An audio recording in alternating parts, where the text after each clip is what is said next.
Mandela Effect, Sally Field, CERN, and the quote that changed. In 1985, Sally Field stood on stage at the Academy Awards, accepting her second Oscar for Best Actress. She looked out at the audience, teary-eyed and overwhelmed. And what she said next became one of the most iconic acceptance lines in Hollywood history. "You like me. You really like me." That quote wasn't just remembered. It was repeated, parodied, and absorbed into culture. Commercials used it, sitcoms spoofed it, late-night shows echoed it. It became a shorthand expression of approval, validation, and public acceptance. It was bigger than the moment. It became the moment. For decades, people referred to it without hesitation. Everyone knew the line. It was stitched into the fabric of media memory. Until it wasn't. Today, if you go back and watch the footage, that's not what she says. Not even close. Instead, what you'll hear is this. "I can't deny the fact that you like me. Right now, you like me." That's the actual quote. Word for word. And for millions of people, it doesn't sound right. It doesn't match their memory, the parodies, or the emotional rhythm of the original. So what happened? This is one of the clearest examples of what's now known as the Mandela Effect, a phenomenon where large groups of people remember the same event, quote, logo, or fact, differently from how it appears in the current timeline. And this one isn't minor. Sally Field's quote has been burned into pop culture for nearly 40 years. If it was just one or two people misremembering, we'd dismiss it. But when it shows up in commercials, cartoons, talk shows, and books, all reflecting the version that now supposedly never happened, it's not a misquote. It's something else. What makes this case even stranger is the connection no one talks about. Sally Field's brother, Dr. Richard Field, is a theoretical physicist. And not just any physicist. His career has focused on quantum field theory and high-energy particle physics. He worked at the University of Florida, but the scope of his work overlaps with one of the most powerful and controversial scientific institutions on the planet, CERN. While he may not have worked directly on site, he was part of the broader scientific network that supports and interprets data for CERN's projects. And this isn't just academic overlap. The theories he's worked on are foundational to the kinds of experiments being conducted at the Large Hadron Collider, experiments designed to push the boundaries of known physics and, in some theories, even time itself. CERN is the home of the LHC, or Large Hadron Collider. It's the largest, most powerful particle accelerator in the world, smashing protons together at nearly the speed of light. In 2012, it made headlines around the globe when researchers announced they had confirmed the existence of the Higgs boson, also known as the God particle. But 2012 is also when something else started to happen. That same year, reports of the Mandela Effect exploded. People began noticing shifts, memory inconsistencies, famous quotes were different, logos looked off, geography changed, entire events seemed to have moved or vanished. It wasn't just a fringe theory anymore, it became a collective experience. So what exactly is CERN doing that could possibly relate to a quote from the Oscars? In simple terms, CERN is exploring the structure of the universe by recreating the conditions that existed just moments after the Big Bang. These experiments don't just deal with particles, they deal with the fields that hold everything together: time, space, mass, and dimension. Some physicists have speculated, publicly, that the collider could create mini black holes, open portals to parallel dimensions, or even cause microscopic time disruptions. And while none of these outcomes have been confirmed, the mere fact that these possibilities are being considered means we have to entertain what they could mean. If high-energy collisions are destabilizing the timeline even momentarily, then yes, something like the Sally Field quote could be affected. Not because it's a target, but because it's a reference point, a cultural landmark. And in a reality shift, those landmarks are where you'd expect to feel the effect first. Quotes, logos, songs, these are memory anchors.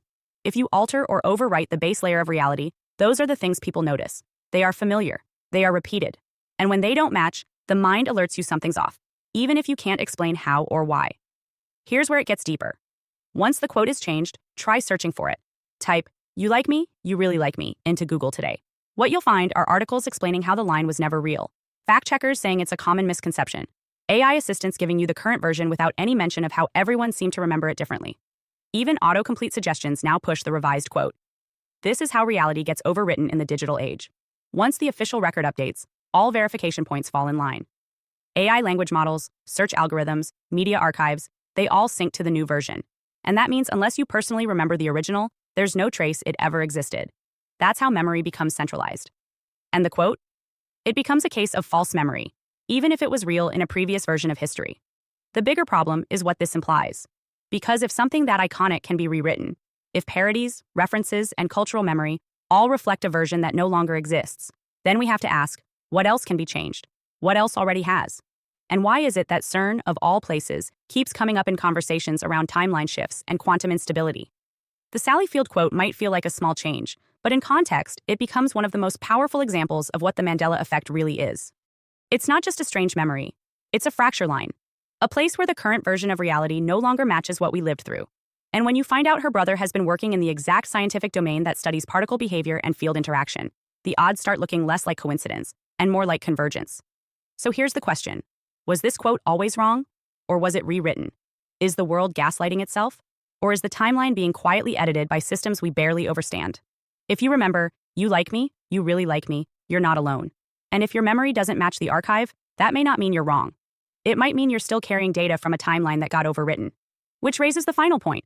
What happens when the people holding the old files start speaking up? Let us know in the comments. And if you've noticed other changes like this, don't dismiss them. They may be the clearest evidence we have that this reality isn't as fixed as we think. Hi, I'm Adeline Atlas, 11x published author, and what you just watched was only a taste of what's inside the Truth series, where we go all the way down the rabbit hole. If you're the kind of person who's always asking bigger questions, who knows there's more to this world than what we've been told, then this is your invitation to the series that was built for you. Inside the Truth series, you'll get full access to 6 mind-blowing sub-series designed to wake up your highest intelligence and decode the matrix we live in. 1. Locate the truth.